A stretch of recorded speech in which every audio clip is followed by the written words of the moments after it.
Back in the dark ages, when I was in high school, the only experiential learning opportunities we had were woodshop and home ec. And the only problem solving experience we got was in math class. Luckily, education today has more opportunities for on the job learning through career and technology education. Students are getting out of the classroom and into the real world where they're able to apply their learning to everyday workplace issues. That puts a new load on teachers. There's still all the behind the scenes work that they've always done that goes into running a classroom. But now there's the field work that comes with providing their students the chance to see how those classes apply to the workplace. Marcus Martinez is a teacher at Judson Early College Academy, and we're going to talk about reading, writing, and road trips. Welcome to BexarFest.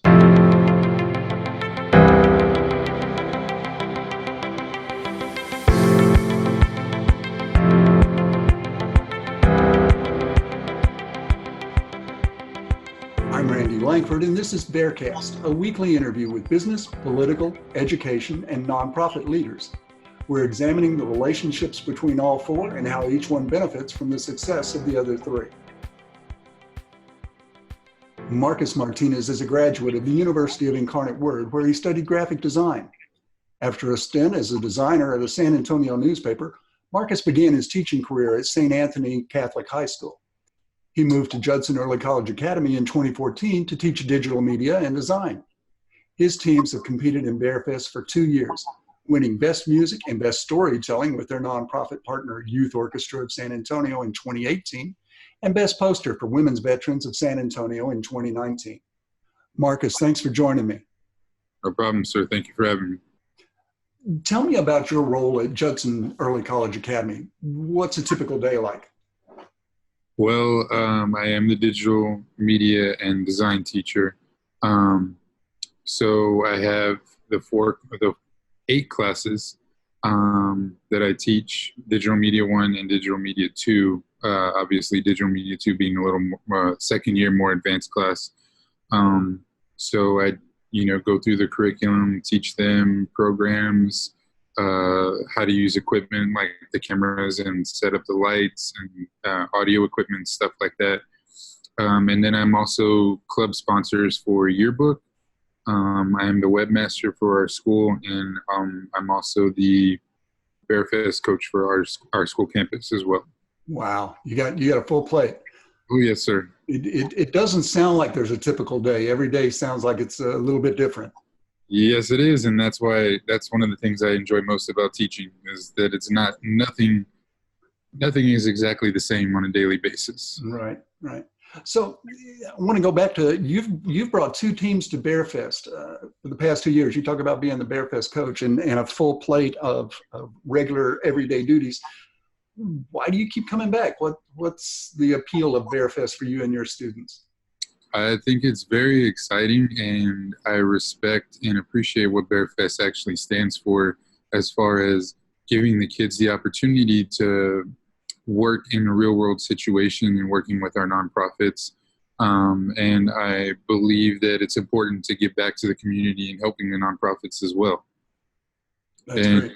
Seeing the results and the way the kids react to seeing their hard work on the big screen is just amazing. And part of the reason why I enjoy one of the reasons why I enjoy teaching.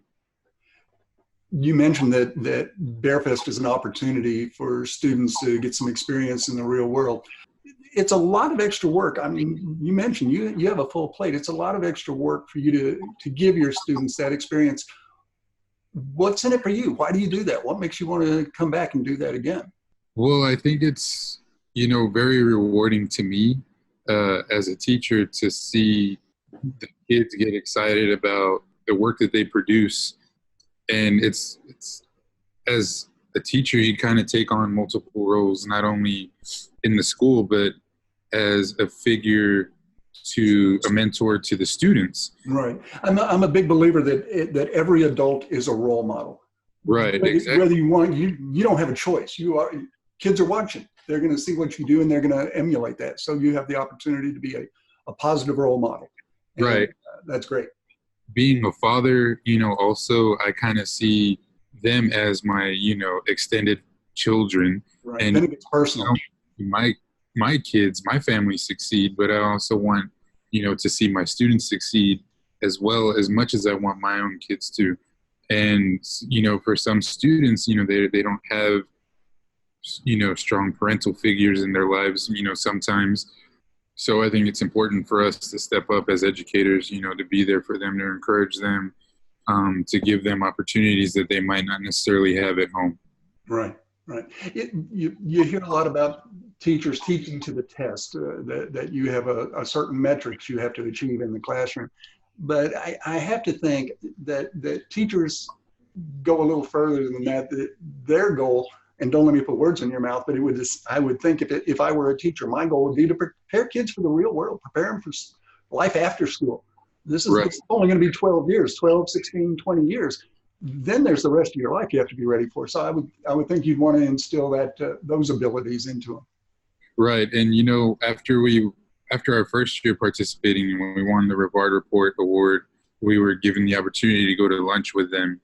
And it was extremely satisfying and rewarding to watch my students carry themselves and respond to, conversations that normal adults would have, and to watch them as 18-year-olds present themselves in a professional manner was amazing to me.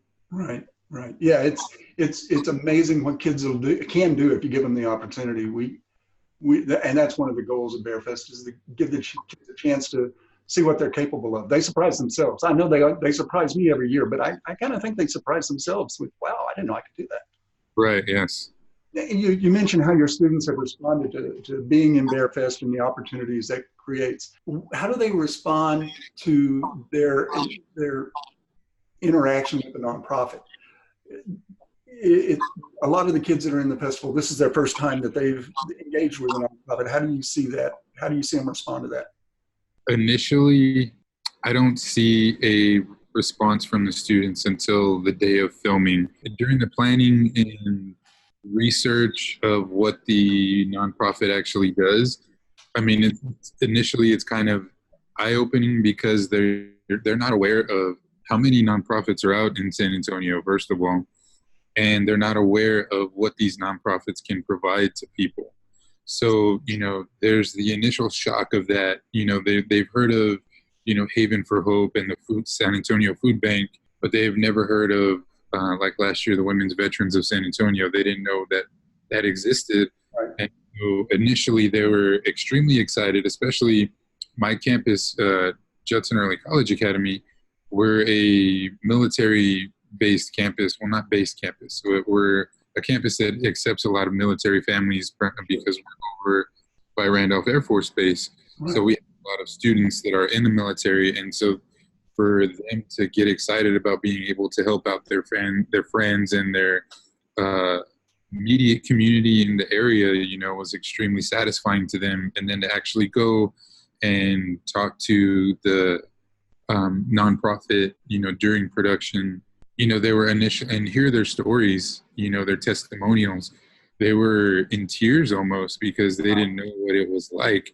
And to hear the reactions and the testimonials from those people was extremely eye-opening and shocking to them. And so I think it's rewarding, not only for them to see their product being displayed on TV, but it's rewarding for them to actually feel like they contributed at such a young age.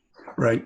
They don't expect that. I see it every year. The kids think, oh, this is great. I get to make a video, and my topic happens to be this nonprofit organization. Then once they engage with the nonprofit and realize that this is not just a game, this is real. These are people with real issues that I'm going to have a real impact. Mm-hmm. That's great to see the kids suddenly realize that they're contributing not only to their project, but to society, to San Antonio as a whole. Right. How have you seen a change, or have you seen a change in how it affects their studies? Do they take their classes more seriously? Is there a new relevance to what's in the book, that this isn't just theory, this is the real world? Yeah, I've definitely seen a change. Not for me, well, I say me immediately, but procrastination has definitely stopped. Yeah, there's a deadline that'll put an end to that.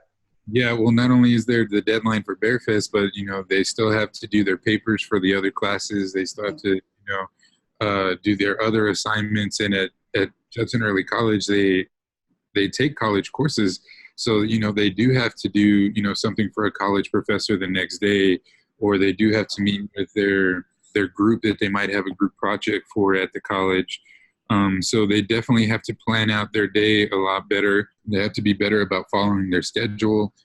And then, I've also seen an increase in volunteering for me as far as, having photos taken around school. I'm like, guys, I need you guys to practice, you taking photographs for the yearbook. I need some more yearbook photos. So I'll have, my BexarFest team, they'll say, oh, sir, let me take the camera out to, this event that we're having, and, I'll get their photo submissions or recruitment videos, because we have to compete with the Judson High School and Wagner, and we have to try to get kids to come to our school. So, I'll have, kids say, oh, sir, you know what, let me get some video footage around campus, or, I'll help you edit the video. So, or I'll, contribute some music. It's just been definitely more of an increase in helping contribute around school, which I definitely appreciate. You take all the help I can get, right? It sounds like leaders emerging. They have this opportunity to take a leadership role at the school, not just on this project or on this team, but school-wide. That, I kind of have a new attitude about what I'm capable of. And the festival, we do this on purpose. The festival pulls together students from all over the school. That's why we have different categories. We have graphics kids. We have kids from the AV department, from photography, still photography, music. Does that team building, does that bringing the kids together have any impact? Are they meeting new people? Are they experiencing new circles? Especially as far as the grade levels go. Because, last year, well, 2 years ago, our first year, we just had seniors. Right. And the juniors at that point became extremely interested in what they were doing because, the seniors will come in during my classes to work on the computers, to edit. And so they, gained the initial interest there. And so then this past year, I think it was 10 kids. Most of them were juniors, the juniors that, kind of hung out with the seniors. But then I had a few freshmen interested in one sophomore. And so, in a high school setting, you don't necessarily get those connections made just because of the grade level differences. Sure. But seniors don't hang out with freshmen, right? Exactly. But once they all came together, they realized that, hey, this student has more to offer than what we thought, or they know what they're talking about, let's give them more of a chance. Right. And so this coming year, we're definitely going to be looking for more integration into the other grade levels, especially because now these freshmen that are coming up into sophomores know their classmates and what they're capable of. So we're going to be looking for additional teammates this year throughout the other grade levels. That's great. That's great. I'm glad to hear that. That's rewarding.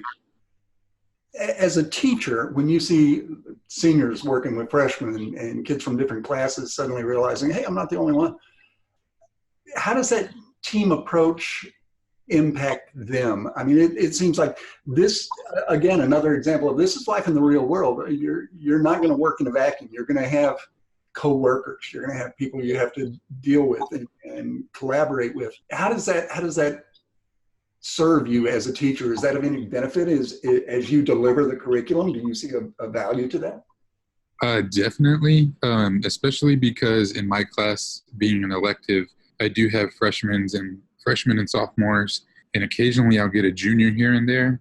And whenever we do have group projects, they tend to stick to their friend that's sitting next to them, who's in their same grade level, who they're more comfortable talking with. Sure. As a teacher, I try to get them out of that box of comfort, or their bubble of comfort, so to say, by working with other people. And this definitely gives us the opportunity to learn how to work with different kinds of learners, different kinds of communicators that are out there, different kinds of levels of comfort, not necessarily in working with somebody, but in the person's level of comfort. I may be okay with just working by myself. As a team, you have to learn to work with a person who's comfortable doing that, because you're not going to always get an extroverted person who's going to express their ideas extremely well, but you might have someone who's introverted, who is afraid to express their ideas, who's afraid to express their voice. So young people, it's good for them to learn how to do that at such a young age, how to work with people who are not necessarily like you.